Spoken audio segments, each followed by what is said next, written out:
नमस्कार. आज आपण ऐकणार आहोत मार्गशीर्ष गुरुवार व्रताची महिमा, त्यामागील रहस्य आणि ती अद्भुत कथा जी जीवनात सुख समृद्धी, धन वैभव आणि कुटुंबात सौख्य आणते. भगवंताच्या कृपेने कोणाचंही नशीब कोणत्याही क्षणी बदलू शकतं आणि हाच बदल मार्गशीर्ष गुरुवारचा व्रत घडवून आणतो. आजची कथा शेवटपर्यंत नक्की ऐका, कारण शेवटी तुम्हाला असे रहस्य कळतील जे आयुष्य बदलवू शकतात. मार्गशीर्ष महिन्याचे महत्त्व. मार्गशीर्ष महिना म्हणजे विष्णू भगवानाचा महिनाच. या महिन्यात केलेली प्रत्येक पूजा, जप, ध्यान आणि व्रत अनेक पटींनी फळ देते असे ग्रंथ सांगतात. या महिन्यात गुरुवार विशेष शुभ. महालक्ष्मी आणि विष्णूंची संपूर्ण कृपा, धनलाभ, वैभव, कुटुंबातील शांतता वाढते. नोकरी, व्यवसाय, घर आणि सुख समृद्धीसाठी हा काळ शुभ मानला जातो. व्रताचे रहस्य काय आहे? हे व्रत का करतात? कारण ह्या व्रताने लक्ष्मीची स्थिरता मिळते. लक्ष्मी येते पण टिकत नाही. हे अनेक घरात घडते. हे व्रत त्या घरात लक्ष्मीला स्थिर करण्यासाठी प्राचीन काळापासून केले जाते. गुरुवारी उपवास, हळदीचा वास, पिवळ्या रंगाचे महत्त्व, व्रतामागील गूढ शक्ती. गुरुवार म्हणजे गुरुची कृपा आणि गुरु म्हणजे ज्ञान, प्रकाश आणि समृद्धीचा वाहक बरं का. मार्गशीर्ष गुरुवार व्रत कथा ऐका. एकेकाळी एका खेड्यात एक गरीब ब्राह्मण दाम्पत्य राहत होते. दोघांचा संसाराचं चाक अतिशय कष्टाने चालत होतं. घरात पैसा नसेल तर छोटं छोटं सुखही दूर जातं. तसंच त्यांच्या बाबतीत घडलं होतं. पण दोघंही अतिशय भक्त होते. विष्णू लक्ष्मीवर अढळ श्रद्धा होती. एके दिवशी ब्राह्मणी जंगलात लाकूड गोळा करत होती.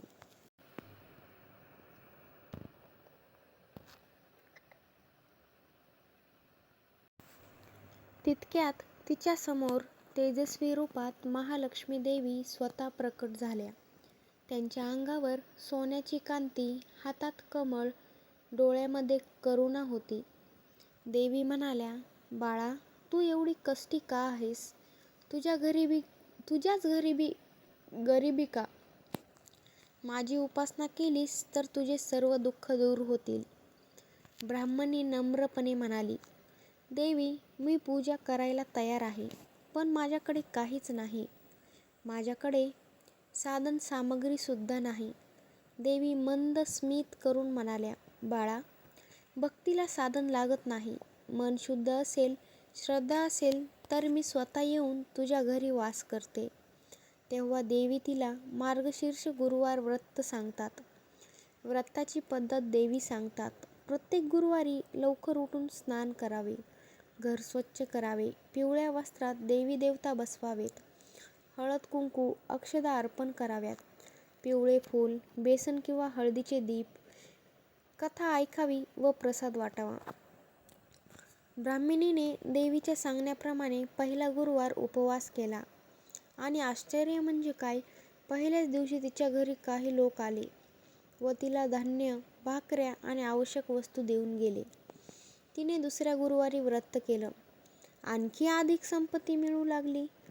काही दिवसात तिचं घर भरभराटीने फुलून गेलं. श्रीमंताचा अहंकार. बाजूच्या घरात एक श्रीमंत व्यापारीण राहत होती. तिने ब्राह्मणीच्या घरातील आनंद पाहिला आणि तिला जळायला लागली. ती म्हणाली, माझ्याकडे सोनं चांदी आहे, पण इतका आनंद का नाही? तिने ब्राह्मणीला विचारलं आणि व्रत सुरू केलं, पण तिच्यात श्रद्धा नव्हती. तिने व्रत अर्धवट केलं. कथा न ऐकता उठली, दीप विझवला. तिच्या मनामध्ये अहंकार होता, त्यामुळे तिच्या घरी उलट संकट सुरू झाली. पैशाचे नुकसान झाले, घरात भांडणं सुरू झाली, आरोग्य बिघडले, व्यवसायामध्ये घट झाली. एके रात्री तिला स्वप्नात देवी दिसल्या आणि म्हणाल्या, व्रताचा अपमान केलास, श्रद्धा नसताना पूजा केलीस, भक्ती हृदयातूनच केली तर माझी कृपा मिळते. व्यापारीण शुद्ध मनाने माफी मागू लागली. पुन्हा तिने व्रत केलं मनापासून आणि तिचंही जीवन बदलू लागलं. या कथेचा अर्थ असा की ही कथा आपल्याला 3 गोष्टी शिकवते. भक्ती ही पैशाने नाही तर शुद्ध मनाने होते. श्रद्धा आणि सातत्य असेल तर देव नक्कीच फळ देतात. अहंकार असेल तर देवाची कृपा दूर होते. म्हणून जाणून घ्या हे व्रत करायचे कसे. मार्गशीर्षातील कोणताही गुरुवार पकडून व्रत सुरुवात करा. सकाळी लवकर स्नान करा, पिवळे कपडे घाला, लक्ष्मीनारायणाची पूजा करा, हळदी कुंकू, पिवळा पुष्पहार, एक दीप लावा, कथा ऐका किंवा वाचा, प्रसाद केळी किंवा पोळी किंवा तुम्ही साधी साखरही देऊ शकता. दुपारी पिवळ्या अन्नाचा नैवेद्य गरिबांना दान करा. हे व्रत 4 गुरुवारी किंवा 16 गुरुवारी पण करता येतात. मार्गशीर्ष गुरुवाराचे रहस्य काय आहे? या दिवशी गुरु ग्रह अत्यंत शुभ स्थितीत असतो. पिवळ्या रंगाचा कंपन समृद्धी आकर्षित करतो. हळद हा लक्ष्मीचा स्वरूप आहे. गुरु आणि लक्ष्मी हे धन, ज्ञान आणि स्थिरता घेऊन येतात. जो व्यक्ती या दिवशी कथा श्रद्धेने ऐकतो त्याला घरामध्ये शांती, धनवृद्धी, व्यवसायात प्रगती, नोकरीमध्ये स्थैर्य, मनशांती, कौटुंबिक ऐक्य, अचानक येणाऱ्या पैशाचे योग वाढतात. म्हणून मैत्रिणींनो, मार्गशीर्ष गुरुवार व्रत ही केवळ एक पूजा नाही तर जीवनाला सुवर्ण स्पर्श देणारा दिव्य मार्ग आहे. ही कथा तुम्हाला आवडली असेल नक्की लाईक करा, शेअर करा आणि देवाची कृपा सदैव तुमच्यावरती राहू.